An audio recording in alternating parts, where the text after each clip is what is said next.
The Rich Thomas Weather Network, brought to you by these fine sponsors. Hear Rich's forecast hourly on these Blue Water Broadcasting radio stations. Hey, good morning, everybody. How are you on this Monday morning? It is the 4th day of December, and I'm glad you're here this morning because we have a lot to talk about. You probably know we are about to undergo a big change of seasons and change of wardrobe as the temperatures will take a huge plunge this week, and the details are becoming clearer. So I'll tell you what we know. If you haven't had your coffee this morning, this video will jolt you awake, I promise you. And plus, we may get some good rainfall, or at least some rainfall with this system too, and we need the raindrops. So let's talk about that as well. First, we need to talk about fog. I can't remember a string of 6 days in a row where we've had a dense fog advisory every single morning. But again this morning till 9 o'clock, take it easy out there until the fog has a chance to burn off. It's going to be a very spring-like day for us today, but you see that cold front, number one, out in the Midwest, and the storm associated with it.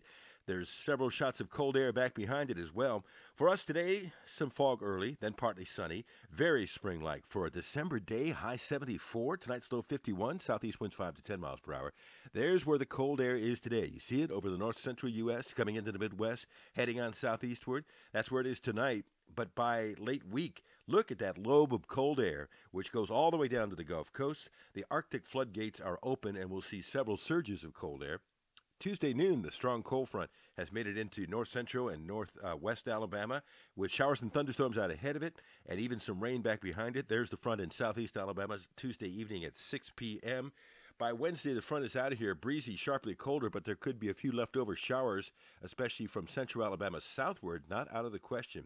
And then some more cold air coming in, but maybe a few showers on Thursday. I don't have any rain in the forecast right now, but I may have to add the chance of a few showers Thursday as a little disturbance brushes by. Here's an Alberta Clipper.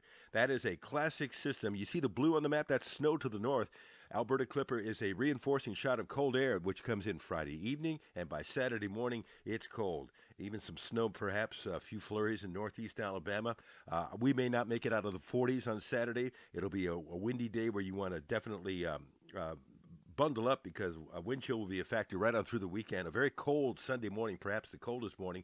You know, I see some 20s even into South Alabama on Sunday morning, and even some low 20s up in North Alabama.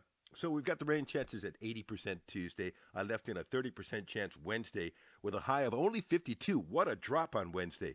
And then on Thursday and Friday, we may have to add some showers somewhere in there as that little disturbance moves through. Thursday's high only 50, only in the 40s for a high on Saturday morning with a low in the 20s. This is rainfall, and I think some of us, a lot of us, could see hopefully an inch of rain. That would be good. We need the rain.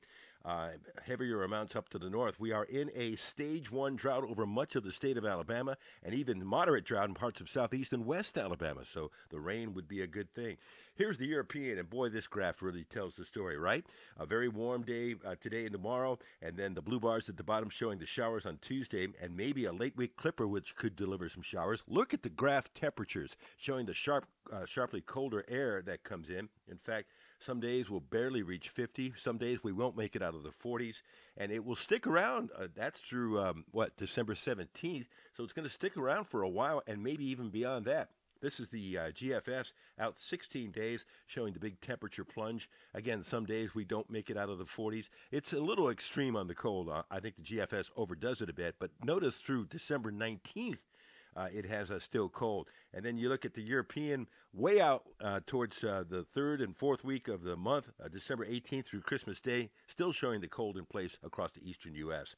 Hey, this would be a good time to get our weather app on your phone. If you don't have it, this is the day to get it because of all the weather changes, hourly forecast, current conditions, wind chill, access to these videos, and a whole lot more. Go to the App Store and search Rich Thomas Weather. It's going to come in handy. Over the weekend, I went through the drawers and the closets and found hats, gloves, and scarves. They're going to be needed this week. I stocked up on the firewood out in the back, and I noticed in the store, you know those Duralogs, that you put in the fireplace?